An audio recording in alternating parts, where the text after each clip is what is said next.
먼저 저는 그 일세쇼의 사회와 이 공을 이끌어갈 문카운슬의 은경수라고 합니다. 반갑습니다.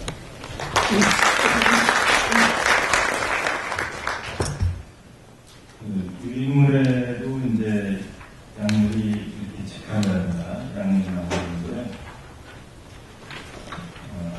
먼저 아까도 그 원장님께서 설명을 잠시 드렸는데요. 통영시청 지역발전수리라는 단체를 맡은 김상현 의원을 소개하겠습니다. 반갑습니다.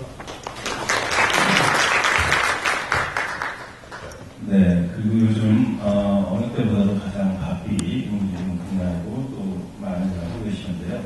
한국관광공사 관광문화식당인지 김진환 선생님 모십니다.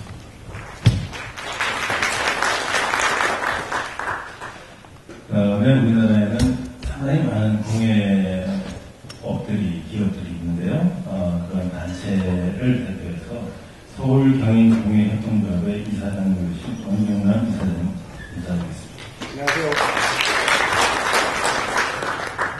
네, 그리고 공예의 어떤 가장 핵심 코어이자 기본 반인 공예가, 또 공예가로서 어떤 직접 제작과 생산, 브랜드까지 포괄하고 있는 한국의 어떤 대표적인 사례인데요. 이도 대표를 맡고 있는 이현신 선생님입니다.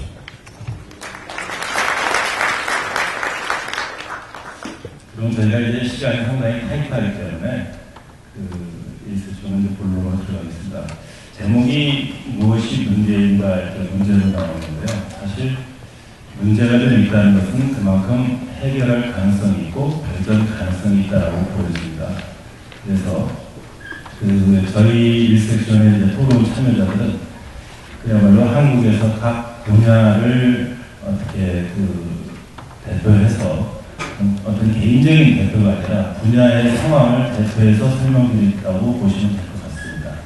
그래서 어떤 지역에서 전체적으로 큰 마스터 플랜을 가지고 추진하는 일, 또는 내국인이나 외국인을 상대로 또 판매, 유통, 그런 전반적인 일선에서 그 움직이는 현황, 그리고 또 기업들의 어떤 단체로서의 어떤 단체적인 움직임이라든가 현재 어떤 일이 벌어지고 있나, 그 다음에 필요한 것이 뭔가를 볼 수 있는 어떤 단체의 현황이라든가, 그 다음에 실제로 많은 공예인들이, 공예업, 기업인들이 활동하고 있으나 과연 실제적으로는 어떻게 어려움이고 어떻게 이것을 이끌어왔는지는 어떤 기업의 사례를 이제 차례로 말씀드리겠습니다.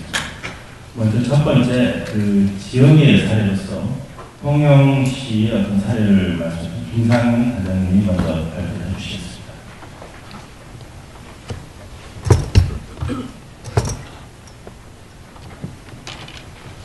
네, 오늘 이 자리에 참석하기 위해서 한 5시 반에 눈을 떠서 지금 7시간 만에 여기까지 달려왔습니다.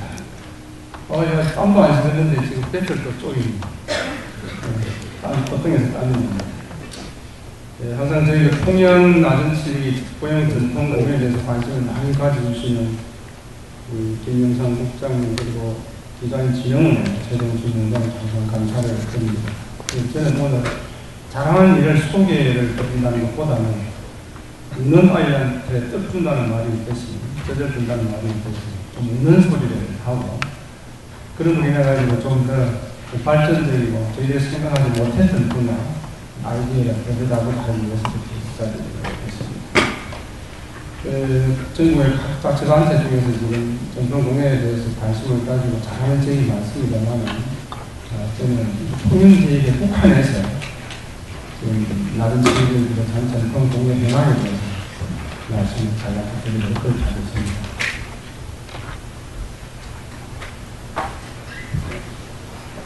흔히 통영하면 남해안은 관광 문화도시다, 수상한 도시다 하는데, 오래전부터 말씀을 드리면은, 옛날에 400년 전통의 한려 삼도수군 통제연 이순신 당시 전통공예가 오늘까지 매년 이어오는 역사성이 지속되어 오는 도시라고 이렇게 말씀을 드릴 수가 있습니다.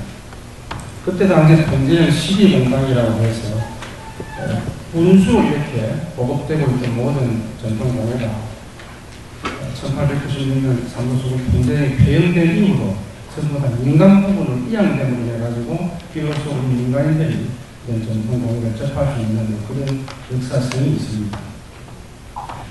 대표적으로 12공방을 말씀을 드리면은 12개 공방이 그때 통행이 있었는데요. 7방 해가지고 꼬치를 하는 것, 그리고 파원방 그림을 그리는 것, 야장방 입자방, 총방 해가지고 가슴 만드는 것, 그래서 도목방, 부석방, 상자방. 좀 들어보시면 어떻게 보면 좀 생소하고 어떻게 보면 좀 이렇게 와닿는 느낌을 가질 수가 있습니다. 그리고 음방, 신발을 만드는 화자방, 화살표를 만드는 공개방, 이런 식으로 12개 공방이 이렇게 공동 12공방으로 이렇게 형성되어가지고 그때 당시에 상당히 통영지역의 어떤 전통 공예의 축을 이루어왔습니다. 이러던 것이 1960년대, 70년대에 들어와가지고 나름대로 이 시장이 형성되고 이것이 직접 우리 생활에 활용됨으로 해가지고 한 그때 당시에 한 200여 곳, 기능면에서 한 1,500여 명이 낮은 시기에 종사를 해왔습니다만 오늘날에는 전문 기능이 한 12여 명만 이렇게 존재를 하고 능력을 유지를 해가는 그런 실정에 와 있습니다. 참고로 또 말씀을 드리면 1951년도 초창기 당시에 낮은 칠기 강습소라는 것이 만들어져 가지고 체계적으로 나름대로 낮은 칠기를 할 수 있는 학생들이 도제식이 아니라 그야말로 정규 과정으로 2년 내지 3년으로 편성을 해서 이렇게 운영을 해왔습니다.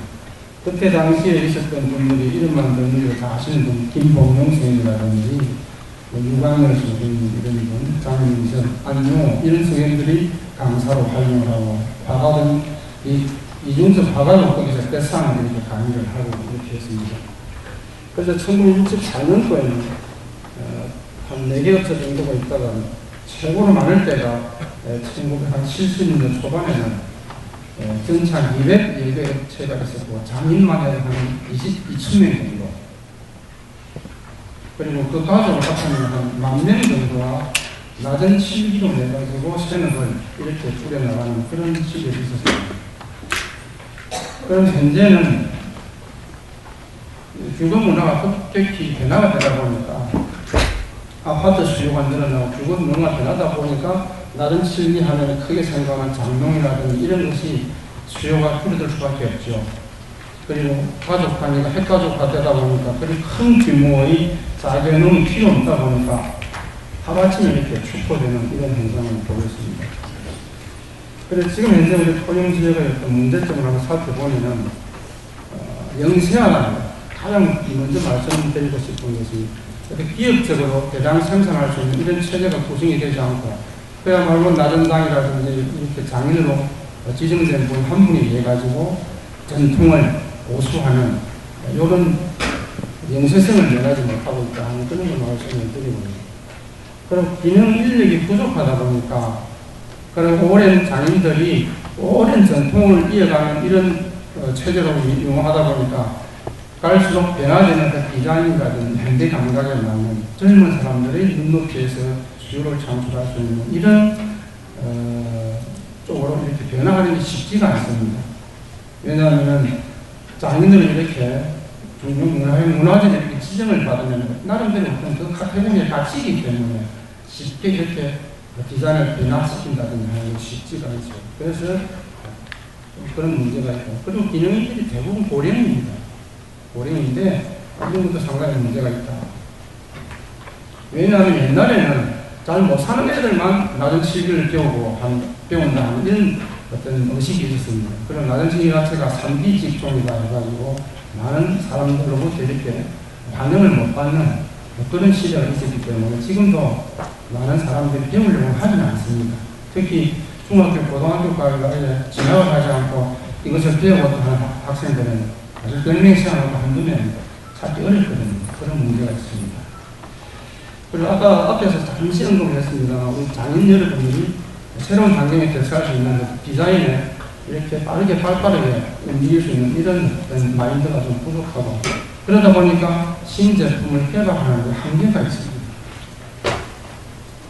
지난 2년간 우리가 고액서에서 디자인 페어에 한 참여를 했습니다. 해보니까 그때 당시 참여하기 위해서 다양한 디자인을, 멋진 디자인을 이렇게 제공을 했는데 그것을 그야말로 시장에서 좋은 호평을 받더라도 그것을 계속해서 공급할 수 있는, 시장에 공급할 수 있는 이런 체제가 갖추어지지 않고 있는 것도 좀 하나의 문제라고 생각이 됩니다. 그래서 앞으로는 어떤 협업 체계를 구성을 해야 되지 않겠느냐 그런 생각도 해봅니다.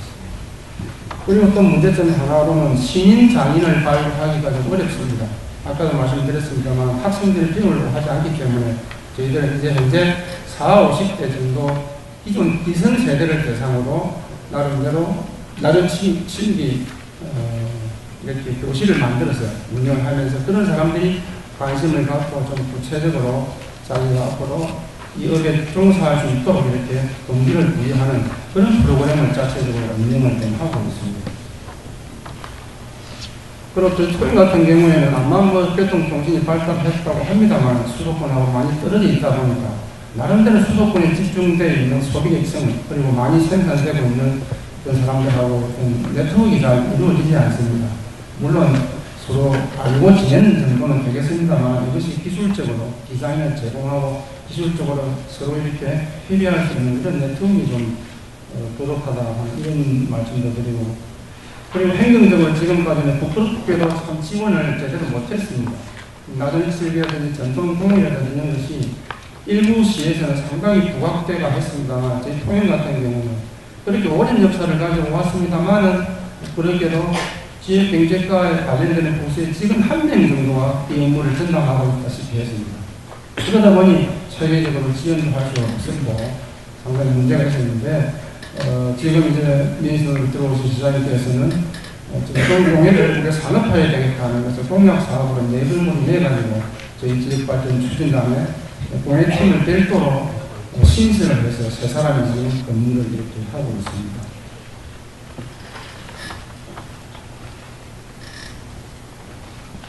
그리고 저희 토종 같은 경우에는 이제 막 전담팀을 만들어서 이렇게 시작을 하고 있습니다만 앞으로 한 2015년까지 최소한 7억 정도를 투입을 해서 단계적으로 이렇게 발전할 수 있도록 하고 최근에 문화체육관광부, 그다음 행정안전부, 그리고 공예디자인연구원하고 같이 협업 체계를 통해서 저희들이 할 수 있는 공모사업을 통해가지고 많은 단위 사업을 이렇게 저희들이 안했습니다. 그래서 이런 사업도 체계적으로 해 나갈 수 있도록 그렇게 계획을 하고 있습니다.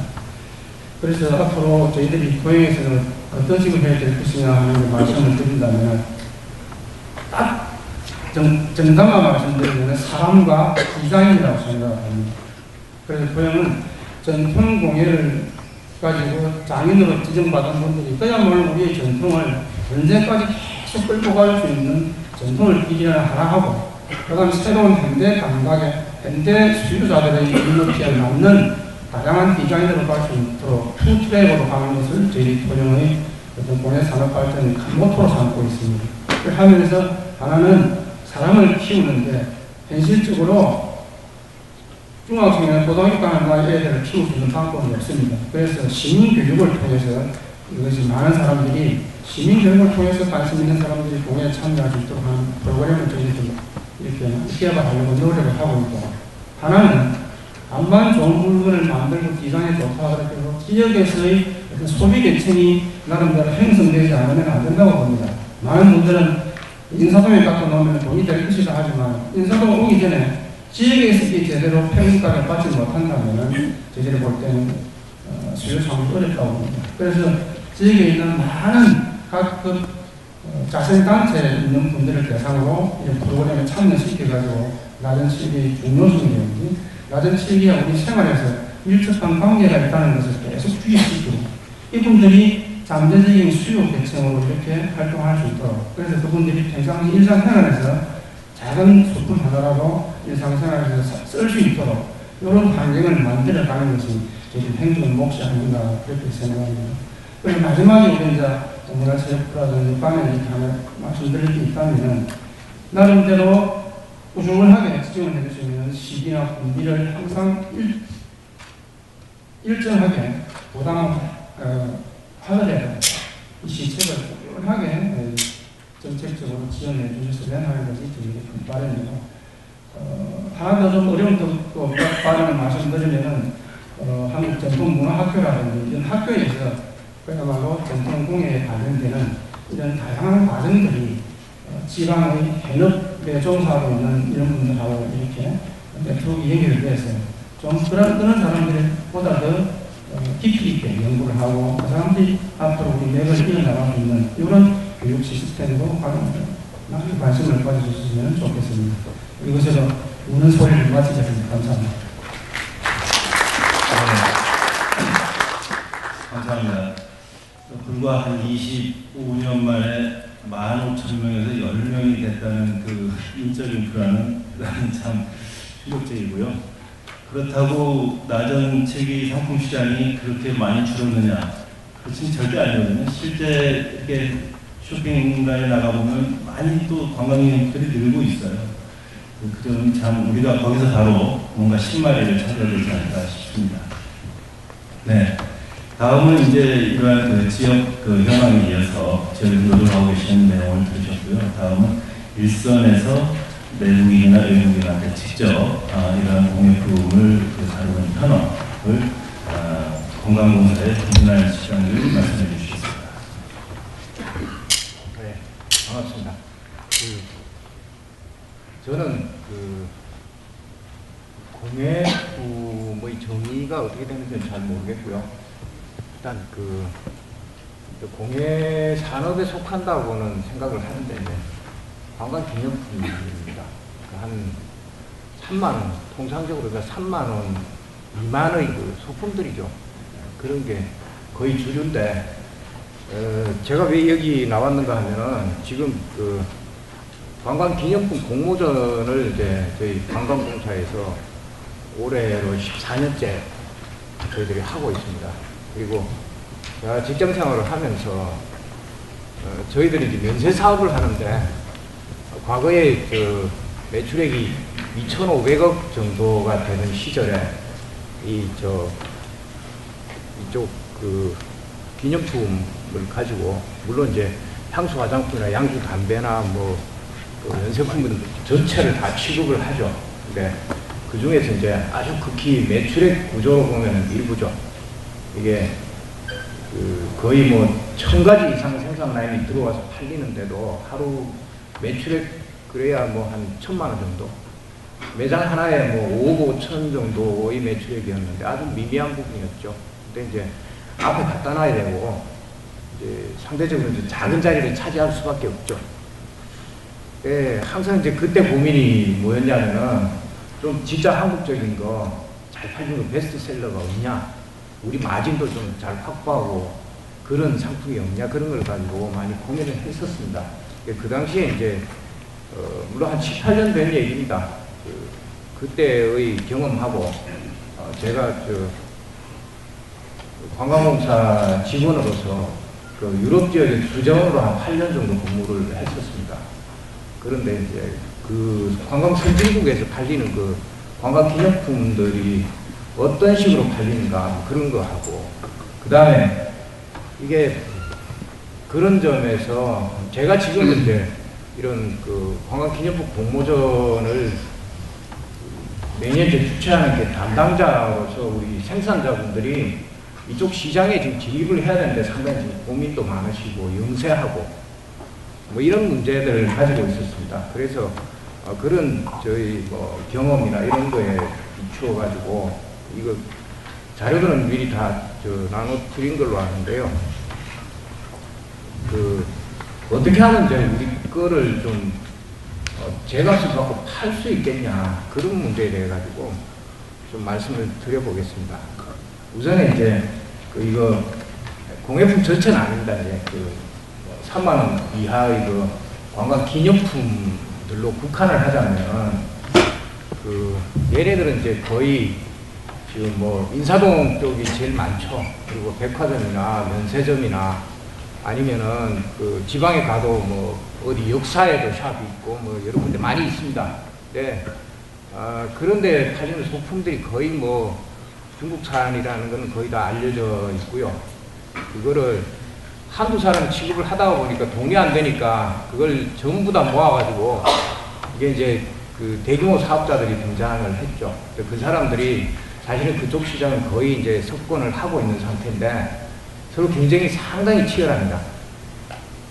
그래서 뭐 거의 한 20%나 30% 정도의 어떤 그 판가에서 뭐 그 정도의 어떤 폭을 가지고 그 자기 이문을 남겨야 되고 뭐 그런 어떤 팽팽한 상황에 있는 걸로 저는 알고 있습니다. 그 개개의 생산자들을 보시면은 참 그 노력도 많이 하시고 하나의 상품이 만들어지기까지 정말 이제 공도 많이 들이고 그랬는데 그게 이제 시장에 진입하기가 너무 어려운 거죠. 그래서 그 예전에 제가 이제 그 경주에서 그 경주 그 민예품 그 생산해가지고 하는 데가 있었습니다. 거기가 아마 만들어진 지가 20년이 넘은 걸로 아는데요. 처음에는 상당히 장사가 잘 된 걸로 알고 있는데 최근에 보니까 그 거의 그 문을 닫을 지경이라고 얘기를 들었는데 그런 것도 이제 어떤 그 생산자들의 그 기술을 제대로 이제 값을 쳐서 받을 수 있는 그런 장치가 없다는 생각이었습니다. 그게 뭔가 하면은 저희들이 거래를 하다가 보면은 그 어떤 새로운 상품이 등장을 합니다. 이런 것들이 그 며칠까지 잘 팔리면은 그 옆에 가게에서 그걸 사가지고 갑니다. 그래서 그 사양을 중국으로 보내가지고 바로 옆에서 그 경쟁 상품으로 등장하기까지 일주일이 채 걸리지 않습니다. 그런 걸로 해가지고 서로 이게 요런 이제 기념품 시장이 너무 이제 그 과당 경쟁이 좀 심하다는 그런 그 문제점이 있다고 생각을 합니다. 그래서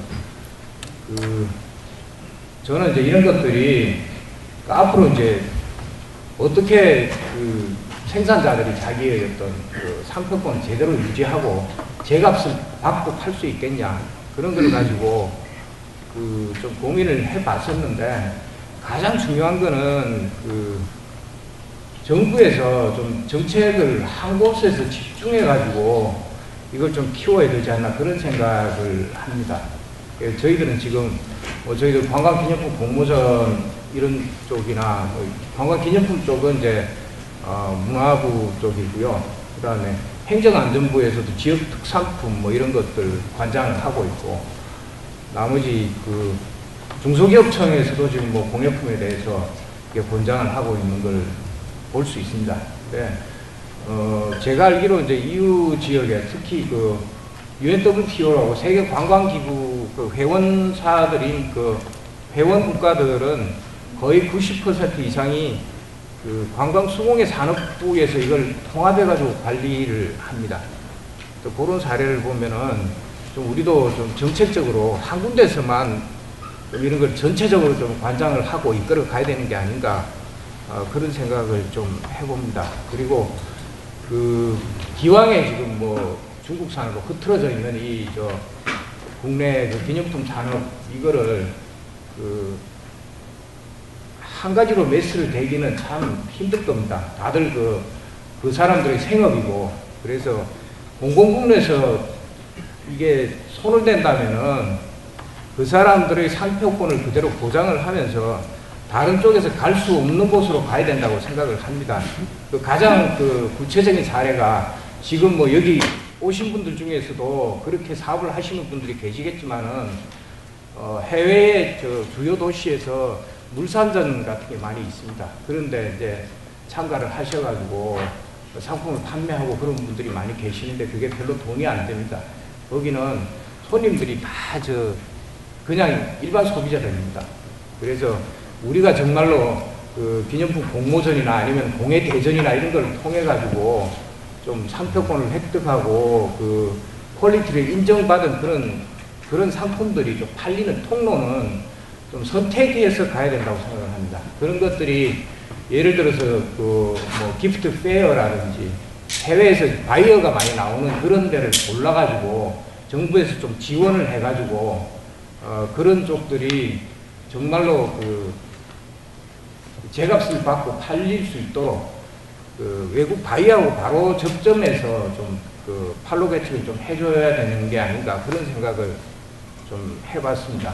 그리고 국내에서는 또 기념품 시장이라는 게 그 다른 게 안 된다면은 이게 공공부문이 박물관 그 기념품 샵이라도 정말로 진짜 한국산만 좀 팔리도록 그 신경을 좀 썼으면 좋겠습니다. 여러분들 뭐 파리에 가보신 분 많으시겠지만은 에펠탑 밑에 가가지고 그 에펠탑 그 열쇠고리 파는 그 흑인들 많이 있습니다. 근데 그 사람들 3개, 4개도 1유로에 팝니다. 근데 경찰한테 걸리면 그거 다 뺏기거든요. 근데 그 이튿날 또 똑같은 장사를 합니다. 그 생업이니까. 그런데 그거를 예를 들어서 리옹이나 아니면 다른 도시에서 팔면은 그 사람은 12년 징역입니다. 그런 좀 철저한 정책이 좀 필요하지 않나 그런 생각을 좀 하고요. 마지막으로 아까 제가 말씀드렸듯이 이제 상표권을 가지고 지금 저희들 기념품 공모전에 당선돼 가지고 지금 사업을 준비하고 계시는 그 생산자분들도 많은데 협회 단위로 좀 묶어 가지고 저희들이 할 수 있는 만큼 예를 들어서 면세 박람회라든지 아주 바이어들이 왕창 모이는 데가 있습니다. 그런 데다가 우리 쪽 상품의 카탈로그를 가지고 가서 외국 바이어들하고 직접 상담을 하고 수출 계약을 할 수 있도록 그런 식으로 한번 이끌어 갔으면 합니다. 나머지는 뭐 자료에 있는 걸로 대체하겠습니다. 이상입니다. 네, 감사합니다. 근래 여러분들 이제 아직 덜 추워져서 오늘도 좀 추워진다고 하는데 인사동이나 이렇게 주말에 가보시는 건 아시겠지만 사람이 많아서 떠밀려 다닐 정도로 이렇게 길거리에 외국인도 많고 이렇게 구경 오시는 분들이 많고 그분들이 점점 이제 가해동 북쪽까지 가서 관광을 하고 가시는데 결국은 보고 가는 것은 오래된 한옥 이런 것만 보고 가고 뭐 들고 갈 게 전혀 없는 거예요. 청와대 앞으로 보면 주말에 관광버스가 한 20대, 15대씩 이렇게 쓰는데 과연 뭘 들고 갈 것인가. 그것이 또 하나 이제 지금 말씀하신 거하고 연결 상통하는 일이 아닌가 싶습니다. 그래서 우리나라에 와서 가져갈 거 참 중요하게 한다고 생각합니다. 네, 다음은 어떤 이런 개인 기업의 어떤 애로사항도 있고 그런 가능성도 있지만 어떤 단체로서 서울 경인공유협동조합의 이사장님의 원종만 이사장님 말씀을 듣도록 하겠습니다. 네, 안녕하세요. 지금 이 공예는 전통을 바탕으로 한 산업으로 나가야 된다고 생각합니다. 저희는 공예가도 아니고 우리 조합은 아시겠습니다만은 이게 공예를 거의 판매하는 그러한 업체들이 많이 모였습니다.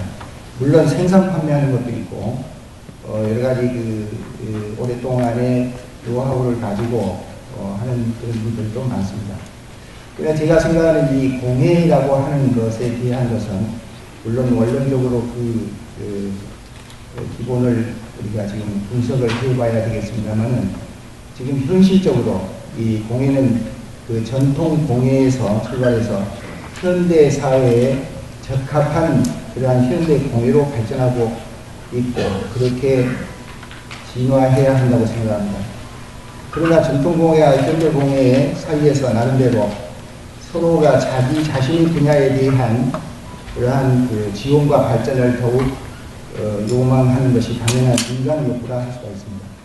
하지만 전통 공예만 고집하면 현대 사회에서 수용하기가 어렵고 현대 공예의 취향에 맞지 않으면 이익을 창출하기가 쉽지 않게 되는 문제가 생깁니다. 또한 현대공예에서 전통의 뿌리를 상실하면 우리만 가질 수 있는 전통적인 한국 고유의 특성이 사라질 수 있습니다. 따라서 전통 공예를 바탕으로 뿌리를 내려서 이를 현대 공예에 접목하여 우리나라 고유의 독창성을 간직하면서 마케팅을 성공할 수 있는 산업화를 모색해야 한다고 생각합니다. 우선 전통 공예를 기본 바탕에 두고 세계적으로 수집해서 분류하고 육성 방안을 마련하고 교육해야 하며, 이것을 기초로 현대인의 기초에 맞게 변형 발전시키는 체제를 갖추고 더 나아가서 공예의 산업화를 하는 데 초점을 맞춰야 한다고 생각합니다. 따라서 마케팅을 염두에 두고 개발할 수 있는 아이디어를 모아 가야겠고, 전시회를 개최해야 되겠고, 판매, 지금 국내를 위한 지원 방안을 모색해 나가야 되겠습니다. 이미 국회에서는 황우여 의원과 김광임 의원 등이 발의로 전통문화 육성 법안이 국회에 제출되어 있고 1200여 원의 예산까지 확보되어 있습니다. 본 토론회가 전통문화 사업의 본부에서 공예의 입지를 굳건히 할 수 있는 기회라고 사료되는 바, 본 토론회를 개최하여 최선을 다해서 다양하고 적합한 의견을 수렴하는 계기가 되어야 할 것입니다. 이미 제출된 법안을 분석해보면 전통을 잘 보존하는 데 초점을 맞추기보다는 산업화에 더 비중을 두고 있는 시점으로 공예의 특성을 최대한 살려 전통을 보존하는 데도 법적으로 지원되는 일정의 그 예산이 집행될 수 있도록 해야 할 것입니다. 산업화로 발전시키기 위한 방안으로는 현대인에 맞는 디자인을 전통에 어울리게 만들어야 할 것이며, 이를 판매하기 위한 마케팅 전략을 수립하는 데 정부와 민간이 협동하여 국내의 모든 전시회 판매 시설 등을 이용한 전략을 수립해야 한다고 봅니다. 따라서 국내외 모든 행사를 주관할 공예 마케팅 진흥원 설립을 고려해 볼 만하다고 생각합니다. 내년부터 시행될 주말 관과 학습을 대비한 학교 현장 학습 장소를 제공할 수 있도록 지자체마다 노력해야 할 겁니다. 또 청년 실업 대책으로 시행되고 있는 정부의 인턴 제도가 있습니다. 그 조항에 5인 기업 이상에만 인턴들을 보내서 인건비 지원을 하고 있는 법을 1인 기업, 특히 공예 분야의 1인 창조 기업에도 인턴 지원 사원 대책이 시행되어야 하겠다고 생각합니다. 이것은 중소기업청 여러 군데다가 제가 건의를 해가지고 어제 서울시에서 연락이 왔는데, 그게 고용노동부의 홈페이지에 1인도 가능하도록 개정이 됐다고 합니다만, 제가 오늘 아무리 봐도 그걸 확인할 수는 없었습니다. 다시 더 구체적으로 확인해 볼까 합니다. 공예산업화의 그 길을 몇 가지만 이게 대략적으로 말씀드리고자 합니다. 대장금에서 한류의 발단을 찾아볼 수가 있습니다. 이를 이용한 스토리텔링을 만들고 시설에 공예품 이런 식탁 상과 실내 장식, 도자기 그릇, 병품, 돗그릇, 수저, 음악까지 세트로 음식점을 만들고 해외 수출이나 국내 관광시설로 만들어야 될 것입니다. 도자기에 대해서는 지난번 세계 도자 비엔날레를 보면서 도자기의 진수를 찾아볼 수 있었는데, 한국적인 도자기가 세계에서 빛을 보기 위해서는 새로운 디자인이 연구되어야 한다고 생각합니다. 가정에서 명품으로 전시하고 소장하게 하기 위해서는, 또한 각 회사는 공공기관에서 전시하고 싶은 공예품으로 발전할 수 있도록 하기 위해서는 무궁무진한 디자인의 세계를 연구하고 개발해야 하겠습니다. 장신구 보석 등에 관해서는 한국의 보석료는 세계적으로 발전하고 있다고 생각합니다. 정보통 이론의 금은 보석 상가가 날로 늘어나고 있는 것을 보면 알 수가 있습니다. 외국 어느 나라도 우리의 보석 장신구에 대한 기술을 능가할 수 없을 정도로 많은 발전을 이루고 있다고들 그 업계에서는 얘기하고 있습니다. 또 이 춘천옥 같은 것을 보면은요, 중국 사람들이 이 옥을 좋아해가지고 이 춘천 옥상을 중국 사람이 다 몽땅 사버렸다고 합니다. 그래가지고 거기에서 600억에 사서 지금 1000억 이상의 이익을 남겼다, 이렇게 지금 공익에서는 알려지고 있습니다. 안동모시에 관해서는 현재 안동에서 생산되는 양과 소비되는 양을 보면 지난번 국회에서 김광인 위원이 세미나를 한 걸 보니까 이게 안동 도시의 시장에 팔리는 1%밖에 안동에서 생산하지 못하고 있다고 합니다. 90%는 중국 및 기타 지역에서 생산해서 안동못이라고 판매하고 있다고 합니다. 안동에 다른 생산 시설을 확충하고 후진을 잘 양성하면 산업화할 수 있을 것으로 봅니다. 한복에 관해서입니다. 전통 한복을 입는 손님이 신라 호텔에서 출입을 거부당한 이후 한복 업계는 매우 심화하고 있는 시점입니다. 한복의 세계화를 어떻게 해야 할지 고민하는 업계의 소리를 들으며 하루빨리 한복을 현대화하는 데 앞장서야 할 것으로 생각합니다. 양복보다 우월한 디자인이 한복이 없을까? 불편한 한복의 관념을 떨쳐버릴 수 있는 디자인을 연구해야 할 것입니다. 이 디자인에 대한 얘기입니다만은 사실은 우리 태극기를 가지고 우리가 그 한일 월드컵에 이 뭐 얼굴에 그 머리띠에 뭐 이런데 목에 하는 스카프에 이런데 이 태극기를 가지고 이걸 그 장식을 하고 응원을 하는 것을 우리는 잘 봤습니다.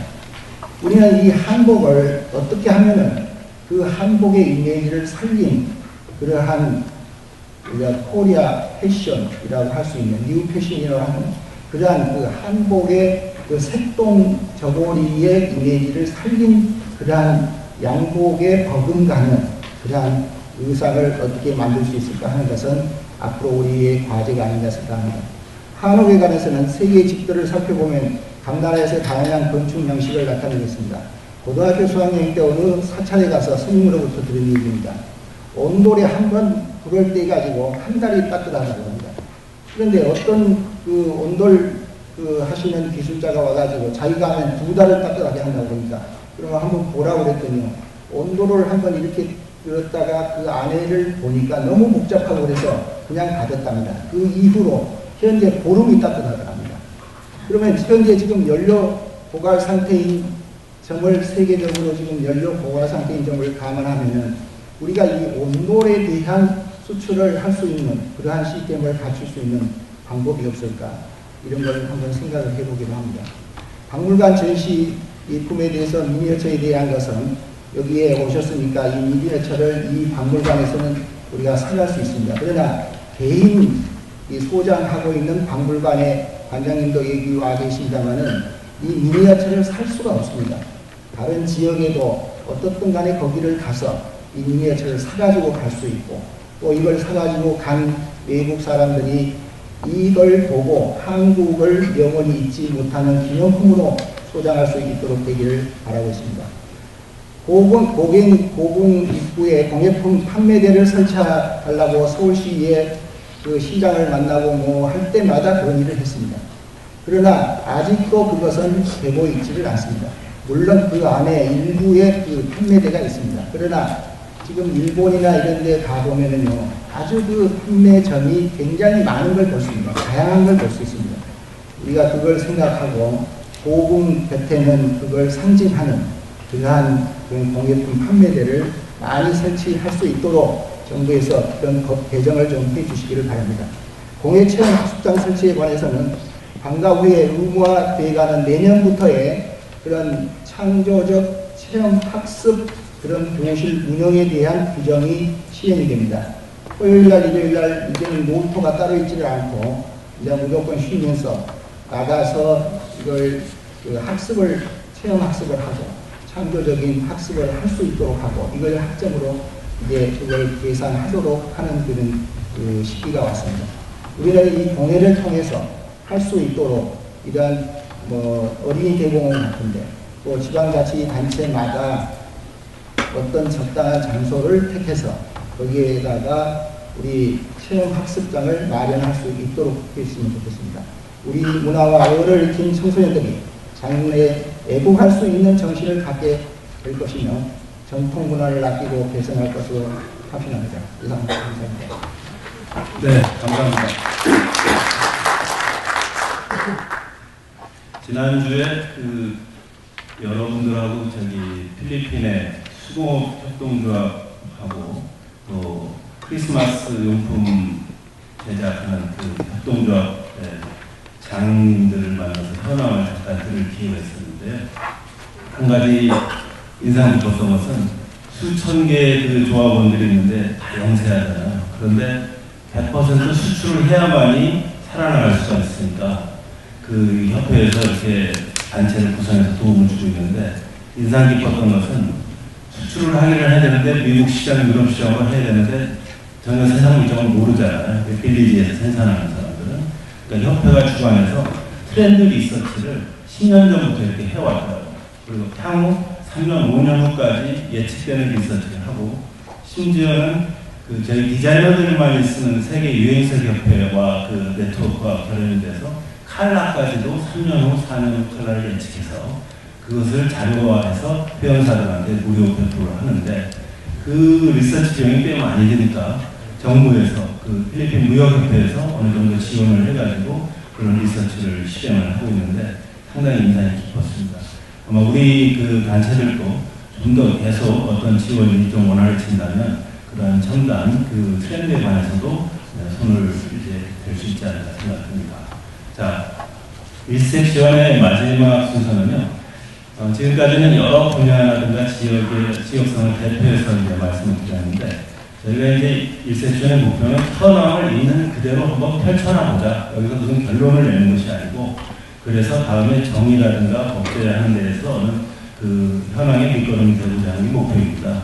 그래서 마지막 발표하실 분은 한 개인이 도예가로서 또는 지금 현재는 여러 가지 그 복합문화 공간을 운영하고 또 브랜드를 만들어서 런칭을 하고 그 판매를 이제 성공히 하고 있는 개인 기업의 사례를 있는 그대로 한번 듣도록 하겠습니다.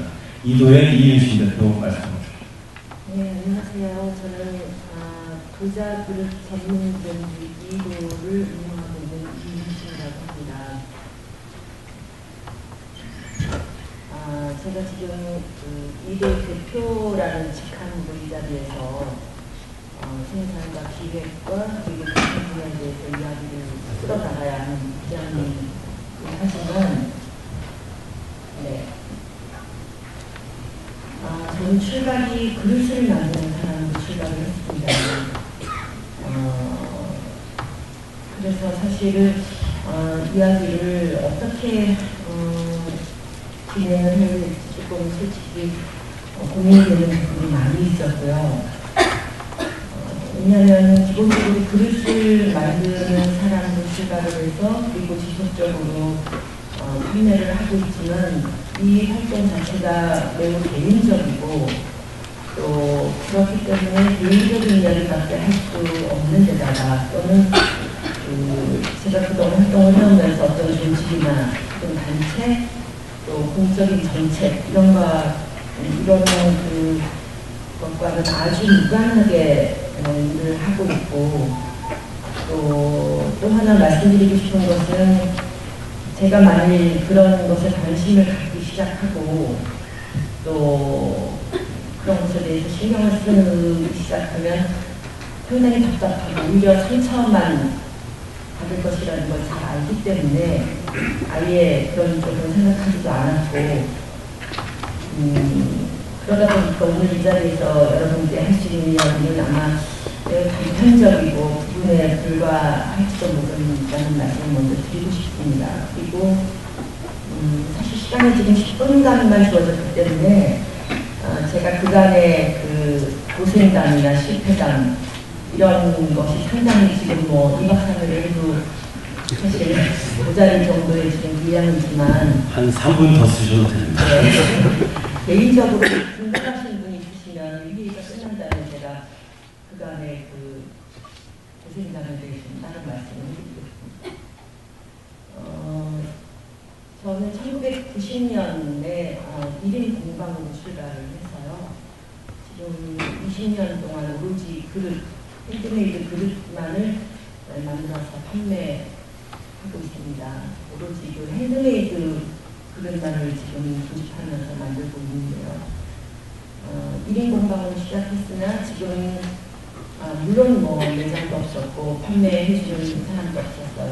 그런데 지금 어쨌든 열심히 하다 보니 백화점 세 군데 지정하고 저희 1호 분산 매장을 합해서 4개의 매장 또 공간을 운영하고 있고요.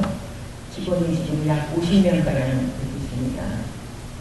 사실은 지금 여기 회사 형태를 갖추고 있다 보니까 요즘은 제가 그릇을 만드는 사람이라기보다는 어쩔 수 없이 이도의 대표로 불리는 일이 많아져서 저한테는 좀 아직도 생소하고 또 때로는 민망한 그런 어울리지 않는 생각이 드는 것도 사실인데요. 제가 왜 이런 말씀을 드리는가 하면 그동안 일을 해오면서 저는 사실 제 자신을 공예가나 작가 또는 사업가라고 생각한 적이 거의 없었습니다. 그저 좋은 생산자로서 혹은 좋은 디자이너로서 어떻게 하면 좀 더 많은 가정의 식탁에 쓰기 편한 좋은 그릇을 공급할 수 있을까? 어떻게 하면 핸드메이드의 따뜻한 가치를 여러 사람에게 전달할 수 있을까라는 사명감을 갖고 일을 한 결과 지금 나름대로 생산에 대한 개념도 생기고 그리고 마케팅이나 또는 나가서 유통까지 혼자 다 할 수 있게 됐습니다. 솔직히 말씀드려서 그간에 제가 일을 해오면서 학교 교육이나 또는 외부의 어떤 지원 등 정책에 의한 무슨 도움 일체 저는 받아본 적이 없고요. 그리고 혼자서 정말 여러 가지 시행착오를 수없이 겪으면서 어디까지 오게 됐습니다. 그래서 오늘 나름대로 제가 그동안 경험을 바탕으로 알게 된 생산과 기획, 유통에 관해서 짧게 의견을 좀 말씀드리고자 합니다. 제가 그동안 제 물건만을 생산하고 판매해 오다가 지금은 한 4년 전부터 약 30여 분의 공방들한테 그를 지금 판매를 제가 대신해서 해드리고 있습니다. 부회가분들을 이제 제가 많은 분들하고 접하고 그분들의 작품을 보고 그리고 판매를 할 수 있는 것들은 정말 모든 부회가분들이 정말 열심히 작업을 하고 계시는데 아직도 많은 부회가들이 여전히 스스로를 작가라고 생각하고 본인들이 만들고 싶은 것만 만드시고 계세요. 무슨 얘기냐면 팔아야 될 물건이 아니고 본인이 원하는 물건, 본인이 만들고 싶은 물건을 만든다는 겁니다. 이거를 어떻게 팔아야 하겠다는 개념이 없습니다. 누구에게 어떻게 팔아야 될지, 소비자를 어떤 타겟으로 해야 될지, 또 그 타겟으로 하는 층이 과연 어떤 것을 원하는지 전혀 파악하지 않고 본인이 배운 것이 그렇기 때문에, 본인이 좋아하는 것이 그렇기 때문에 오로지 그것을 만들려는 분들이 많이 계세요. 아직도. 그리고 사실 이 공방을 운영한다는 것은 어떻게 보면 쉽게 말해서 제조업이라고 할 수 있는데 제조업이라는 것에 대한 개념이 없고 또 물건을 만들기 위해서는 우선 물건을 구성하고 기획을 해야 되는데 그 부분에 해당되는 데는 MD의 개념이 없습니다. 그래서 예를 들어서 저는 이제 식기를 주로 다루고 있기 때문에 예를 들면 밥그릇, 국그릇, 있으면 참기가 있어야 되고 참기가 있으면 그 외에 잔도 있어야 되고 여러 가지 이런 MD의 구성이 가장 먼저 생산의 기본이 되어야 되는데 예를 들면 밥그릇, 국그릇 없이 접시만 내놓는다든가 그럼 우리가 여러분들 쉽게 옷을 고르실 때 어떤 디자이너 브랜드에 들어가셔서 자켓이 좋아서 들어갔는데 자켓을 고르다 보니 스카트도 좋고 그래서 거기에 맞는 와이셔츠도 사시고 그다음에 거기에 맞는 스타킹도 사고 또 양말도 사고 이렇게 돼야 그 매출이 올라가는 거거든요. 그런데 와서 고르다 보니 이 작가 것이 좋은데 그러다 보니 구색이 맞지 않아요. 구색이 맞지 않고 수량이 부족해요. 그러니까 사실은 가장 중요한 MD와 그 다음에 판매를 하기 위한 수량 확보, 말하자면 재고의 확보 이런 거에 대한 필요성에 대해서도 전혀 인지를 못하고 있는 경우가 많이 있습니다. 사실 재고 확보에 대해서는 필요성은 알고 있지만 재고에 대한 부담감이나 한 번은 재고를 마련하는 경제적, 환경적 여건이 갖추어지지 않는 경우가 많을 수도 있다고 생각은 하고 있습니다. 제 자신이 그랬기 때문에. 따라서 저희가 지금 판매자의 입장에서 어떤 인기 있는 작가분의 글을 주문을 하고 판매를 하려고 해도 너무나 많은 시간을 기다려야 되고, 또 기다린다고 해도 과연 같은 퀄리티의 그 수량이 나오는가 하면 절대 그렇지 않습니다. 나오지를 않아요. 이것이 지금 가장 저희가 판매를 하는 입장에서 가장 어려운 문제고, 사실 이 문제는 저의 문제이기도 하고 있어요. 제가 공방을 지금 20년, 물론 이제 판매와 별도로 공방을 따로 운영을 하고 있는데, 저희 공방에서도 어쨌거나 같은 종 소량 작업을 하고 있기 때문에 그런 문제가 사실 아주 없을 수는 없죠. 산업도자가 아니라서. 하지만 그 문제를 해결하려고 하는 노력이나 혹은 노력 이전의 어떤 경제적 너무 영세하기 때문에 그것을 해결할 수 없는 지금 상황에 보시는 경우가 많은 거죠. 소비자들은 그 자리에서 바로 구매하기를 원하고, 또 그것이 충족되지 않으면 바로 다른 쪽으로 이동하게 되어 있습니다. 소비자라는 것의 심리가. 그래서 다시 정리를 해서 말씀드리면, 유통의 기본 조건은 물량 확보인데, 저희 식비를 하시는 분들, 노예를 하시는 분들의 경우에 물건이 없어서 못 판다는 얘기가 나오는 거죠. 물건이 좋고 정말 인기가 있어서 못 판다는 것이 아니라 갖추어지지 않아서 못 판다는 그런 결과가 되는 경우도 있습니다. 그러다 보니까 수요는 있으나 공급의 문제가 항상 악순환의 연속이 되고 있어요. 공방 운영이라는 것이 기본적으로 사업이라는 개념을 시작을 해야 되는데, 그런 인식보다는 작가로서의 출발이라고 생각하는 경우가 많은 것 싶습니다. 이 얘기는 뭐 지나가는 말씀도 드리는 얘기지만, 납세에 대한 상식조차도 전혀 갖고 있지 않고, 세금을 내야 된다고 저희가 물건을 만들어서 팔기 때문에 세금을 내야 된다라고 말씀을 드려도 세금을 왜 내는지조차 모르시고 계시는 분들이 많이 계세요. 실제로. 그렇게 여담해서 말씀드린 거고요. 지금 사실 그릇 시장은 제가 20년 전에 그릇을 만들었을 때하고 지금하고는 엄청난 변화가 있습니다. 처음에는 장식품 물건을 3장에 그냥 장식을 하겠다라고 사가셨던 그런 그릇들이 똑같은 그릇임에도 불구하고 지금은 가정은 물론이고 레스토랑이나 식당에서도 많이 쓰고 있게 되었고요. 그리고 최근에는 한국도자기 등 그런 산업도자기 매출이 조금씩 떨어지면서 좀 더 고급화되고 자연스러운 느낌의 도자 브랜드가 주목을 받기 시작하는 추세라고 합니다. 매출도 상당히 올라가고 있고, 그래서 시장의 문은 활짝 열려 있는데, 그리고 분명히 수요는 있지만 공급이 지금 딸리는 추세입니다. 그래서 제가 항상 혼자서 이 기업을 해오면서 업을 만들어 오면서 누군가가 어떤 것인지는 모르겠지만 내 옆에서 조금만 누가 힘이 되어준다면, 조금만 누가 도와준다면 내가 조금 더 잘할 수 있을 텐데, 조금 더 이것을 국제적인 호환성 있는 세계적인 물건으로 만들 수 있을 텐데 라고 안타깝게 여겼던 것들이 오늘 이 자리에 와보니 과연 이 자리가 그런 것들을 해소해 줄 수 있는 첫걸음이 되는 자리가 혹시 될 수도 있지 않을까라는 희망을 좀 가져보고요.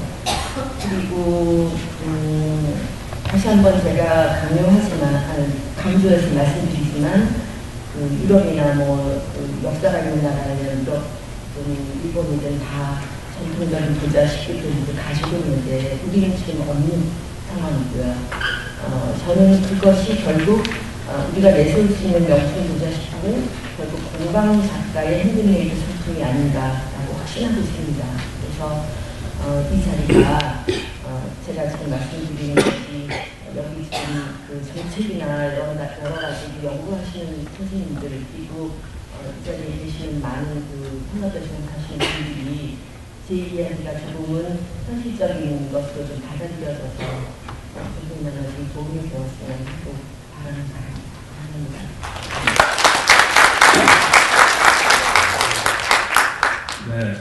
그 라디오 어느 라디오 프로그램에 이제는 말할 수 있다.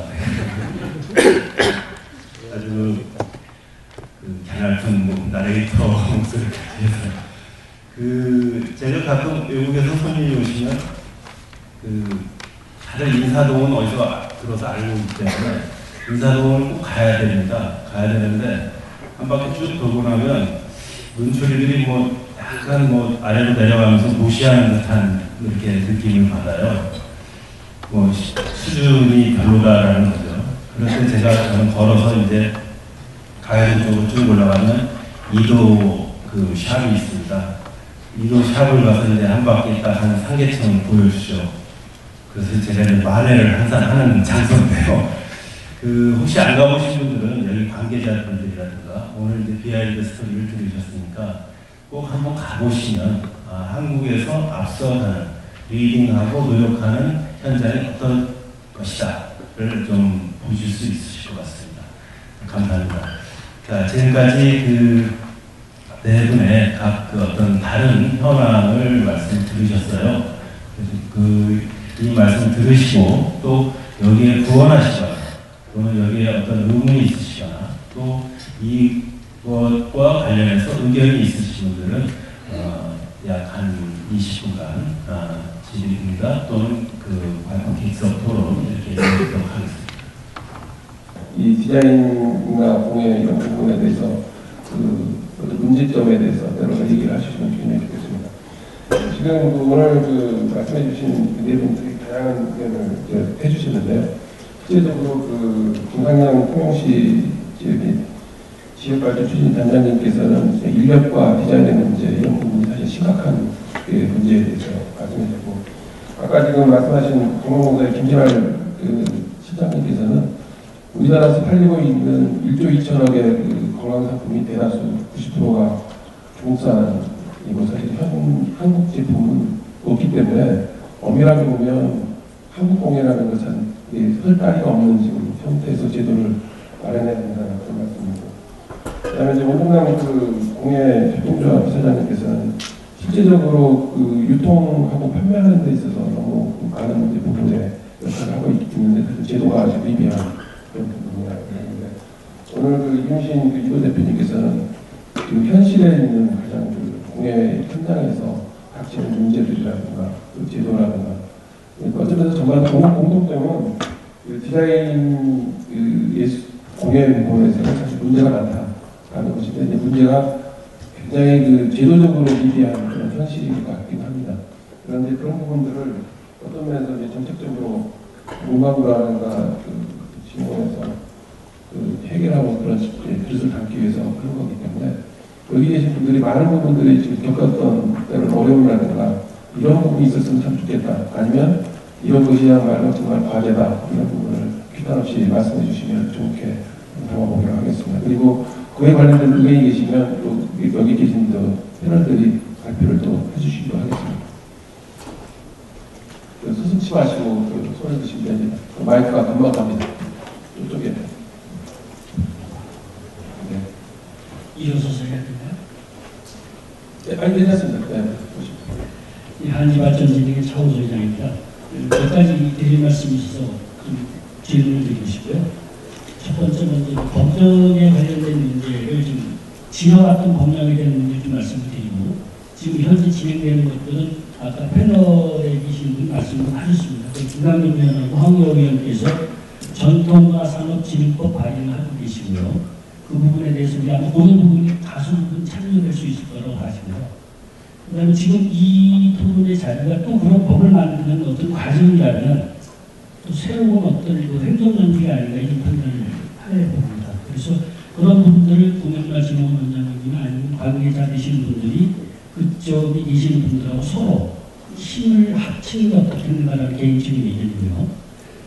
그전에 어떤 일이 있었냐면 박찬성 의원이나 김재인 의원, 그 다음에 고흥길 의원 이런 분들도 이런 공약 관련된 법을 발의를 했었습니다. 그런데 그 법이 지금 전부 다 산량이 됐습니다. 그리고 다시 또 시작이 되는 건데 이런 것들이 또 다른 공예인들에 대해서 가슴 아픈 일이 재난이 되지 않는 그런 기회가 됐으면 하는 바람이고요. 공예 관련된 모든 부분들이 과연 어떻게 할 수 있는가에 대한 문제는 개개인적인 문제라고 문제라기보다는 공예적 산업적 측면에서 접근이 필요하다고 봐지고요. 그 법안에 보시면은 전통문화산업진흥법이 정확히 나와 있고요. 그 안에 전통문화산업진흥원이라는 설립에 대한 법적 기구가 설립이 됩니다. 그래서 공예문화진흥원하고 어떻게 상충이 되는지 그런 부분들이 지금 많이 궁금한 부분들입니다. 그래서 이 부분 혹시 답변하실 수 있는 관계자님이시고 답변 부탁드립니다. 그 답변은 그 김웅남 부장님 직접 하셔야 되는데 영상으로 해줄 수 있겠습니다.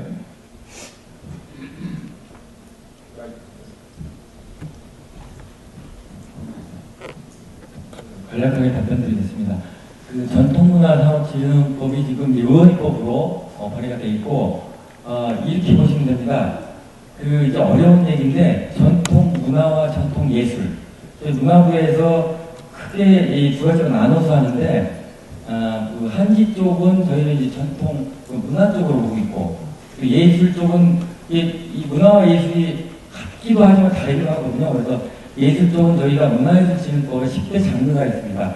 뭐 음악, 뭐 건축, 뭐 디자인 쭉 나와 있는데 그 문화예술진흥법의 10대 장르는 예술로 보고 있고요. 그래서 말씀하신 대로 그 저희가 지금 의원 입법이고 이 지금 논의가 되고 있는데 그 법 자체가 지금 국회에서 좀 이 의견도 이렇게 오고 가고 있고 그래서 이게 모르겠어요. 저희도 확실히 어떻게 돼야 될지. 그래서 저희가 이제 전통 예술 분야에서는 조금 겹치지 않게 지적하신 대로 겹치지 않게 서로 이렇게 조율 중에 있습니다. 그래서 공예 분야는 저희는 이제 예술 분야로 이렇게 보고 있고요. 그래서 문화와 예술이 좀 이렇게 겹치지 않게 잘 하겠습니다. 이게 답변드리기가 굉장히 곤란한데 그렇습니다. 네. 다른 질문이 있으십니까? 다른 저기 가운데.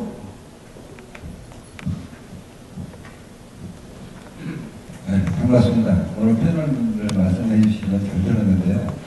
네, 뭔가 좀 잘못된 것 같아요. 오늘 토론이 공예 대토론이 아니고 공예 산업 대토론이어야 되지 않느냐. 이런 느낌도 받고 지금 금강공사에서 나오신 분들하고 이도 대표님하고 공예 협회장님도 오셨지만 지금 사실 뒷바닥에 깔린 건 전혀 모르시는 것 같아요. 왜 그러냐면 우리 공예하신 분들이 뭐라고 하냐면 상금 사냥꾼이라는 게 있어요. 그러니까 전국 대회에 그러니까 사업도 안 하고 전문 분야도 아닌 사람들이 일부 교육을 받아서 전국을 돌아다니면서 상금 대회에 나가서 상금을 받는 분들이 있단 말이에요. 그래서 이런 거를 좀 얘기 좀 하고 그 다음에 지금 이도 대표님이 얘기했듯이 진짜 공예대전 가서 상 타면 작가예요. 또 관광 상품에서 나와서 상 타면 작가예요.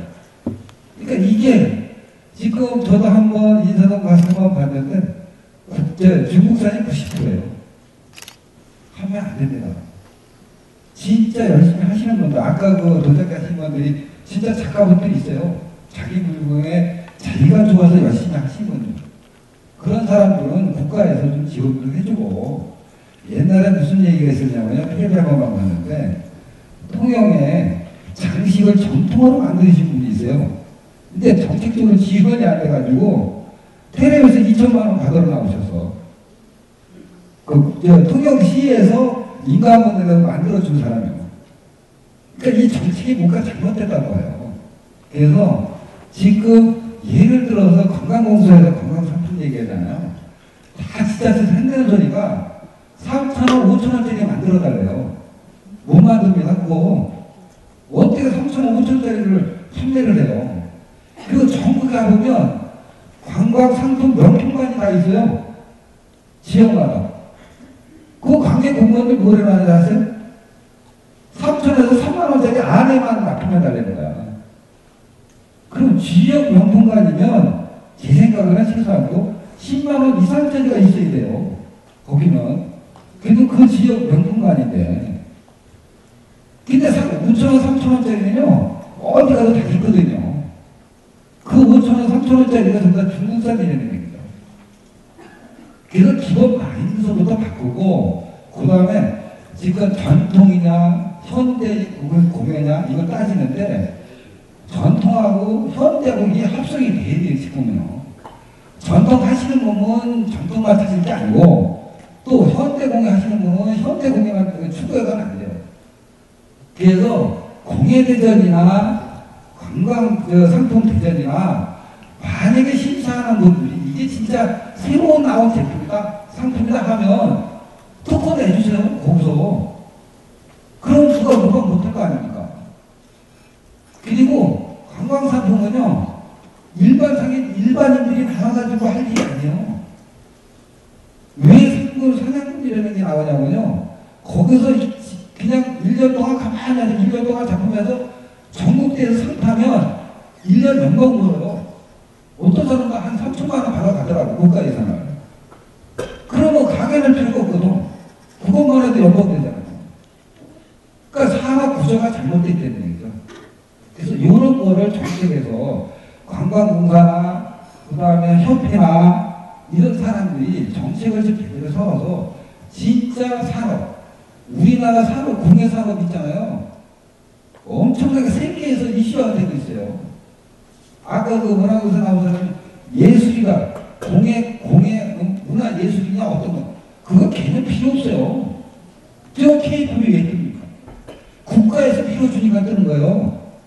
네, 알겠습니다. 네. 거기 그 선생님의 말씀에 좀 같이 이렇게 해주실 분 있으시면. 예, 거기 숨겨가지고 표시 않습니다. 다 그 중국산이라고 다 표시가 되어 있습니다. 아니 숨긴다고 얘기는 안 했어요. 예.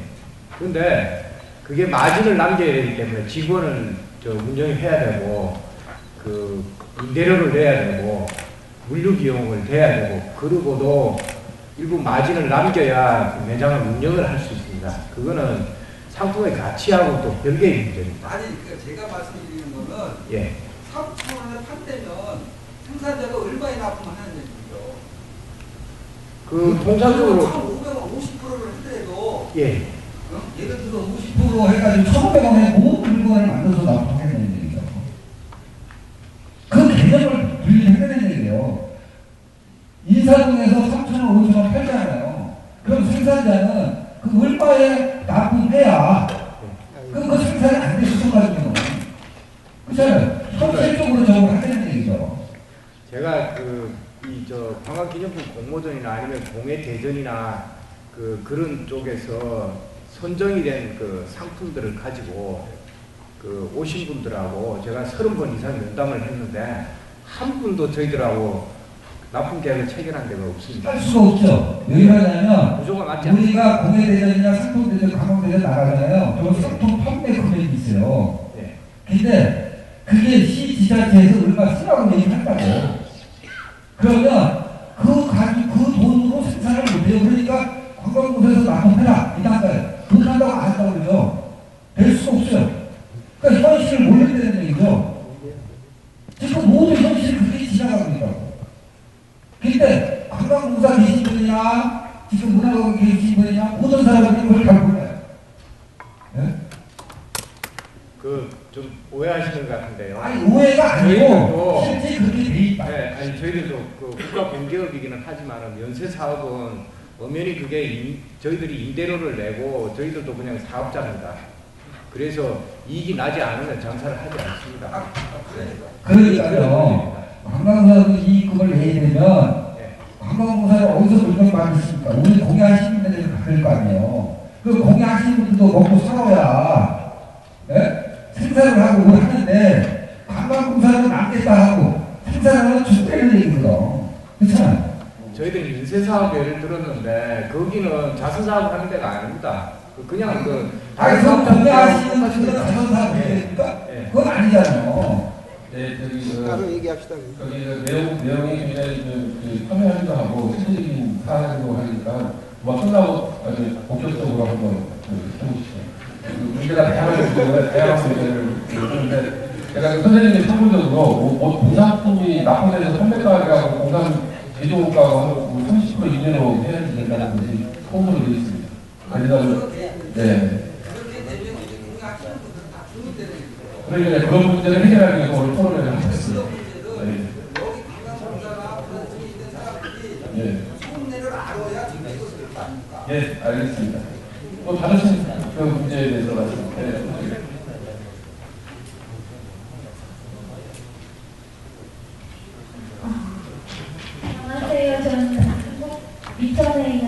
서울고등학교에 재학 중인 배재진이라고 합니다.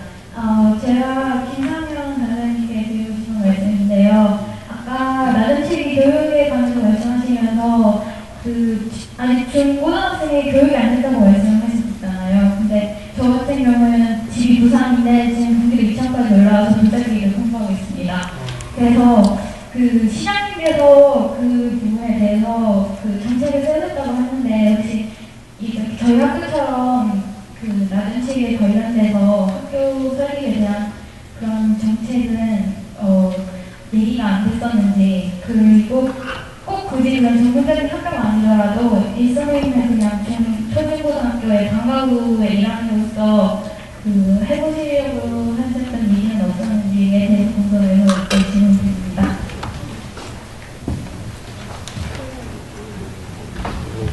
정말 좋은 질문을 해주셨는데요. 지금 우리 낮은작 10호 송방우생 같은 경우에는 밑에 수제자가 한 3사람 정도 이렇게 있습니다. 있는데 사실 정규 과정 교육을 다니면서 하기에는 좀 힘든 그런 학생들이 있거든요. 그래서 현실적으로 중고등학교 교육을 정상적으로 잘 볼 수 있는데 이런 전통, 이런 분야에 대해서 관심을 가지고 자기들 자청해서 이렇게 배우고자 하는 인력을 구하기가 쉽지 않다는 뜻이죠. 그런 뜻이고, 아까 CF에서 어떤 정책적으로 어떤 이런 사람들을 보좌할 수 있는 방법 내지는 그 길을 말씀을 해주셨는데, 저는 아까도 말씀을 잠시 드렸습니다만, 어떤 어린 사람을 이렇게 수십 년간 지금 장인들처럼 키운다는 그런 과정보다는 일반인들을 대상으로 해서 이게 사회교육 내지는 평생교육 프로그램화되는 그런 차원에서 소비자들이 직접 참여해서 체험함으로써 그 중에서 관심 있는 사람들이 이 분야에 좀 종사할 수 있도록 이렇게 하는 것이 좋다 생각이 들고, 여기 와서 제가 하나 탁 생각 못했던 걸 하나 오늘 주워가는 게 뭐냐면, 내년부터 이렇게 이제 학교에도 주 5일제 수업이 되지 않습니까? 그러면 이제 주 5일제 수업이 될 때 남는 시간을, 지금 토요일이 학교 갑니다만 내년부터 토요일 남는 시간을 이런 과정에 학생들을 좀 참여시켜서 어린 학생들이 어릴 때부터 이런 분야에 관심을 가질 수 있도록 잠재 역량을 키울 수 있는 이런 교육 프로그램도 제자한테 개발할 수 있도록 노력을 하겠습니다. 방금 이 말씀해 주신 것은 정말 제자한테 큰 아이디어라고 생각합니다. 감사합니다. 네.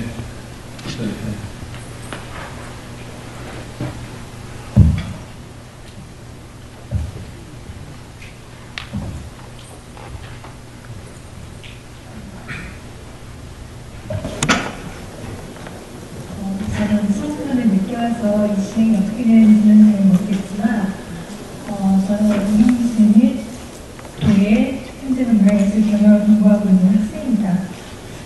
공예는 쓰임새가 제일 중요한데, 아까 뒷분에서 말씀하셨을 때 너무 흥분하시는 거는 조금 야릇한 느낌이 들었어요. 공예를 하는 데 있어서 쓰임새를 하기 위해서는 이해하는 다음이지만 그거 아니겠습니까? 우리의 문화를 살리기 위해서는 공예 발전이 참 중요하고 뿌리 공예가 많습니다. 근데 공예 기술에 있어서 너무 뒷전되어 있는 장인 정신이 너무 떨어져 있다는, 왜 그 아버지, 할아버지 때가 같은 노예를 했으면은 그 후속까지도 계속 연관이 되어야 되는데 이게 밥 먹고 살기는 너무 힘드니까 그냥 마지막에 상실되어 있는 대법인데, 제일 부러운 건 일본의 장인 정신, 그런 것 정도는 본받아야 되지 않을까. 아무리 같은 나라의 그 민족성이 있어도 배울 점을 배워가면서 개선할 건 개선해야 되지 않을까. 그리고 아까 고등학생 친구들 같은 경우도 봐도 왜 멀리서 한국 도예 고등학교를 갔는지, 그거는 자기의 꿈이기 때문입니다. 그리고 공예는 우리 일상생활에 늘 다뤄져 있는데, 그 다음 사례로 공식문화부터 바뀌어야 되겠어. 이 아름다운 도자기 그릇이 우리나라의 뿌리인데, 가벼운 플라스틱 그릇, 외국에 팬이 되어 있는 그릇, 그게 듣고 구성이 되고 있다는 거에 대해서 좀 진짜 참을 수 없고 자존심 매우 상합니다. 도자기는 아직 도자기를 좋아하고 또다시 시작하려고 합니다. 하지만 제가 봐야기는 이 모든 걸 다 통솔하기 위해서는 문화예술 경영적으로 라인을 풀어서 보다 온 국민이 다양하게 문화예술을 통해서 행복을 찾을 수 있는 그런 거를 권장하는 뜻에서 이 자리에 참석을 했는데요.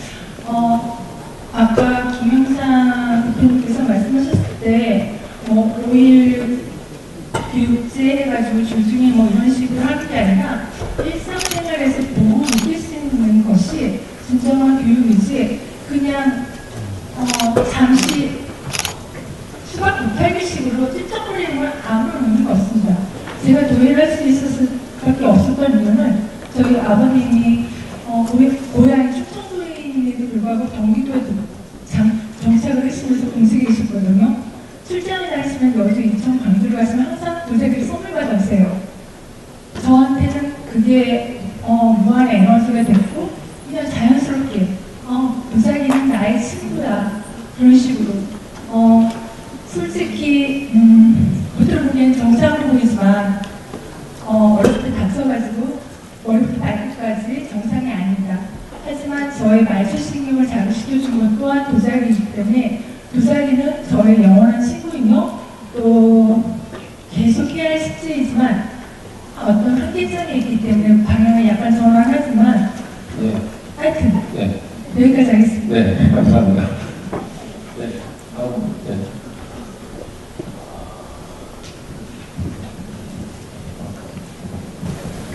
네, 저는 공예를 전공하고 있는 현재는 공간용품 제조부 전공하고 있는 합니다. 오늘 제가 오늘 섹션에서 말씀을 드려야 되나 했는데 공예 문제점을 잠깐 말씀드리려고 합니다. 제가 올해 들어서 공예문화진흥원에서 한지 사업과 이제 많이 하셨고요. 저도 이제 낮은 취미 쪽으로 관심을 좀 많이 시켜보고 있는데 과연 그 진흥원에서 열시간시간 한지 산업과 한지의 세계화 근데 과연 이건 그 한지 자체는 어디서 어떻게 만들어지고 있는지 그리고 아까 통영 같은 경우에 자개 자체는 어디서 어떻게 만들어지고 있을까 재료가 있어요. 일단 무엇을 만들 텐데 재료는 어디서 나오고 있는지가 저는 추가적으로 그 부분을 제일 먼저 고민을 해야 된다고 생각을 해서 전 국민이 공예를 하고 싶어도 100% 공부도 안 났다는 생각이 재료가 일단 확보가 돼야 되는데 그 재료가 없는 상태에서 자꾸 무엇을 만드냐, 어떻게 만드냐, 예쁘다, 아름답다 이 얘기는 저는 사실 도자기를 좋아했지만 그동안의 역사 속에서 도자기가 예술이라고 생각하지는 없거든요. 근데 왜냐면 성자든 백자든 일단은 한지가 좋은 흙이 나오고 그런 장소에 이동이 편하고 이런 장소에서 시작했지 그 화가를 있는 데서 도자기가 작품은 안 되거든요. 그러니까 재료 확보에 대한 부분, 이 공예를 100%나 해서 제가 꼭 이 부분을 말씀드릴 수 없어요. 그러니까 재료 자체가 담보되지 않은 공예의 아름다운 예술성 이런 얘기를 한다는 것 자체가 무의미하지 않나. 지금 중국산이 아까 말씀하신 것처럼 중국산이 90% 차지할 수밖에 없는 이유는 국내산 좋은 재료가 저가의 재료 아니면 다양하게 공급되는 재료가 없기 때문에 중국산을 쓰는 거 아니겠습니까 지금? 예, 중간에 거기 부분에 대해서 저는 진흥원이나 말씀을 하시면 좋겠습니다. 이윤승 선생님이 한번 얘기해 주십니다.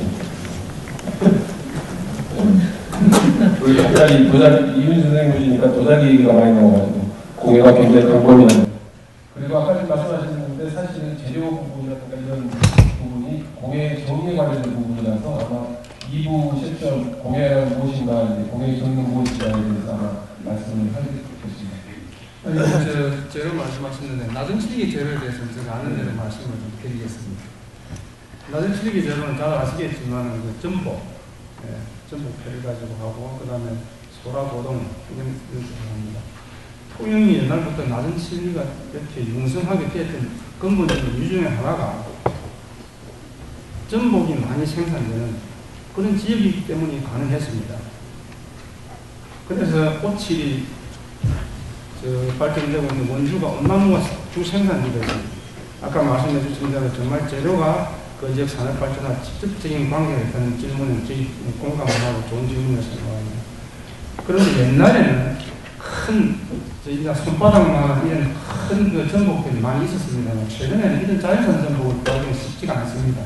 그리고 주로 양식산 이렇게 전복을 이렇게 재배해 쓰고 고객님도 전복 양식을 많이 하기 때문에 기존에 있는